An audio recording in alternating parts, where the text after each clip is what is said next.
When the media announced the Paulson Bernanke plan to bail out Wall Street by giving the Treasury $700 billion and carte blanche to do whatever they want with it, people got angry.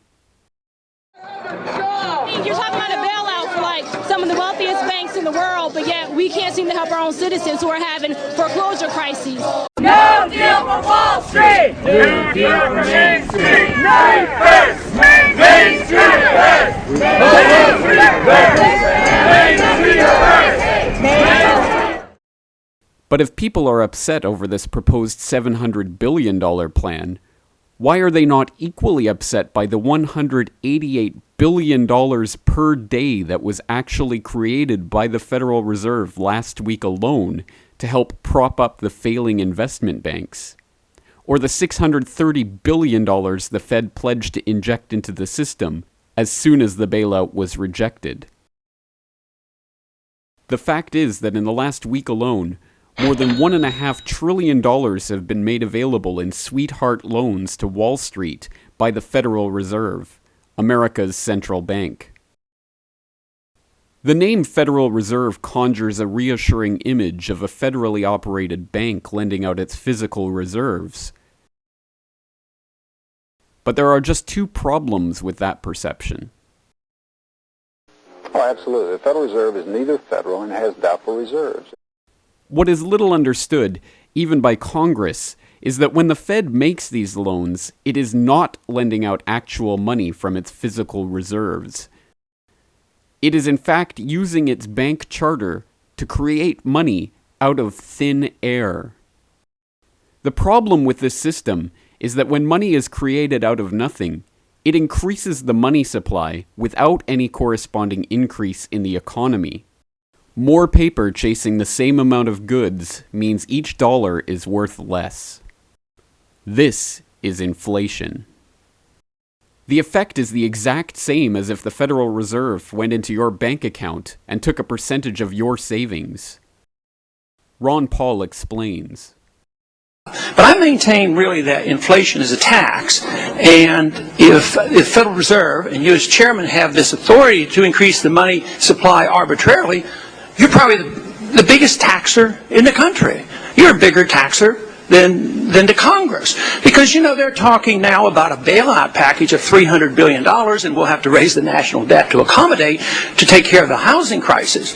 But you as a Federal Reserve chairman and the Federal Reserve Board and the system create hundreds of billions of dollars without even appropriation process. Congressman, I couldn't agree with you more that inflation is a tax. In other words, when the Federal Reserve injects this money onto Wall Street to prop up the investment banks, they are taxing you to bail out the bankers. And if people are upset about this $700 billion proposed bailout, why aren't they upset about the $2.3 trillion that the Pentagon blithely admits has gone missing from their coffers? We cannot track $2.3 trillion in transactions. 2.3 trillion with a T. That's $8,000 for every man, woman, and child in America. To understand how the Pentagon can lose track of trillions, consider the case of one military accountant who tried to find out what happened to a mere $300 million. We know it's gone, but we don't know what they spent it on. Oh, and the date of that announcement? September 10th, 2001. And one of the offices destroyed in the attack on the Pentagon the very next day? The Budget Analyst Office. That plane had come directly under our section of the offices. The Army Budget Office, where 38 Army employees were killed, was directly beneath us. But surely we can trust that this $2.3 trillion is insignificant, and that Rumsfeld was justified in brushing off questions from Congress about the matter. Fiscal year 1999, 2.3 trillion missing. Fiscal year 2000, 1.1 trillion missing. And DOD is the number one reason why the government can't balance its checkbook. I've forgotten what the second question was. I think Ms. Jonas knows it. Okay. But if people aren't concerned about the hidden Federal Reserve inflation tax, or the trillions missing from the Pentagon, Perhaps this number will give them pause for thought. 1 quadrillion. That's the amount held globally in derivatives, exotic financial instruments that exploded in popularity in recent years. Derivatives are essentially financial fictions, imaginary wealth created by leveraging out real assets hundreds of times. This means that a small amount of assets can represent mind-boggling amounts of money on the balance books of most major investment banks.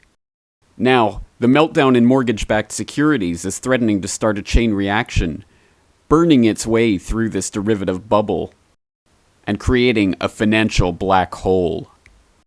To put this in perspective, the combined value of all the assets on Earth is estimated to be $100 trillion. That means the entire Earth could be swallowed 10 times over by this financial black hole.